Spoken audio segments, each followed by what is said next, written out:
Welcome everybody to Forza Motorsport 6, and today we're taking a look at the 2012 Ferrari F12berlinetta.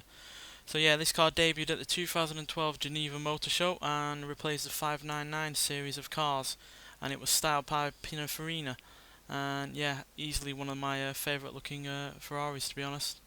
I prefer it to the LaFerrari. I certainly prefer it to the 599 or the FF. And yeah, compare it favourably to the likes of the 488 and the 458. So yeah, great looking car, and it's also a great looking car because it also uses its body for practical purposes, and it's not just there to look good. Because as you can see, there's these the shape of the body, along with the bridge and the bonnet as well, all channels there are along the side of the car to create more downforce. And couple that with a spoiler and the diffuser and the splitter at the front, then yeah, get a lot of downforce out of this car. You'll actually be getting 271 pounds of downforce at 120 mile an hour, which is a huge amount, quite frankly. So the car actually gets heavier the faster it goes, which is why it needs a awesome engine, and it sure as hell does. So let's take a look at it.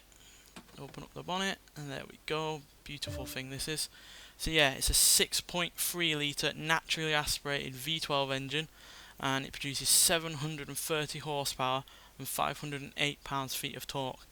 Now that's the most powerful Ferrari that doesn't use turbos or electricity like the LaFerrari. So yeah, most powerful naturally aspirated Ferrari ever, which yeah is quite some feat when you consider the fact that this is a car that can still be used every day because it doesn't have a stupidly low ride height. It still has a boot, and yeah, has a practical interior as well that again isn't so harsh that you can't live with it.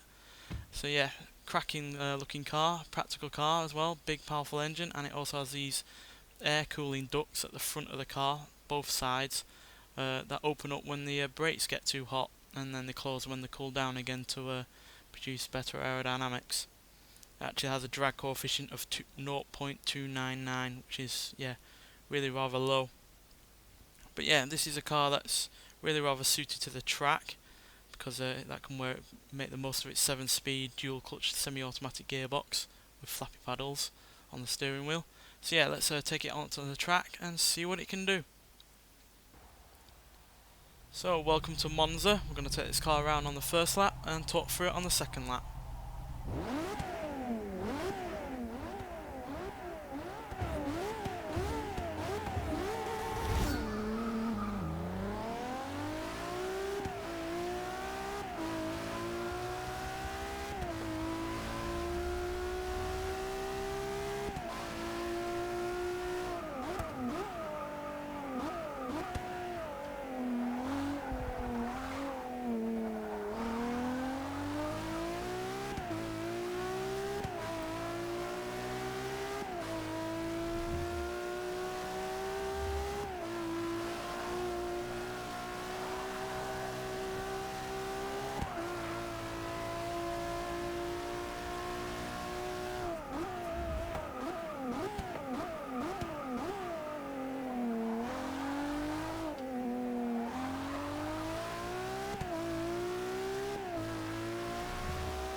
So as you can see, an insanely fast car, especially for something like I said that can be used every day, quite frankly, because yeah, it's reasonably practical. Oh dear me, sorry about that. It's reasonably practical, and yeah, it isn't all that low compared to other Ferraris that have been produced for the road. So yeah, as you can see, it's certainly a good handling car as well, even though it is only rear wheel drive and dealing with so much power, way more power than a lot of other front engine supercars. And yeah, as a result, acceleration is really good. 0 to 60, 3.1 seconds, 0 to 106.8 seconds. It can do 223 mile an hour. That is actually 5 mile an hour quicker than the Ferrari, which granted is obviously slower at the top end because it has way more downforce and is primarily more about handling than top speed in all honesty. But yeah, still an incredible top speed. It's actually only 0.2 seconds down on its 0 to 60 time than the Ferrari, which again, for a car that weighs more, has less power, is an incredible feat, quite frankly.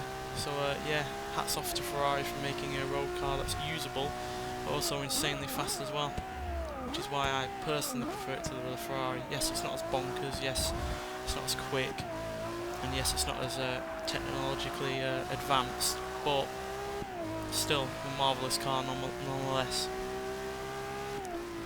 And yeah, I really can't fault it. Granted, you can overcook it like I did before, because yeah, it still weighs a fair bit at 3,593 pounds, which like I said is a lot more than the Ferrari. It's more than 500 pounds heavier than the Ferrari, and there is a tendency for a tad bit of understeer, but yeah, it's still very, very good. Love the look of it, love the sound of it. That V12 is such a great engine, and they've used it in so many Ferraris now that yeah, they've been able to refine it over the years after using it so many times that yeah, quite frankly in this it's as good as it's ever been, and doesn't need a hybrid system to make it even better.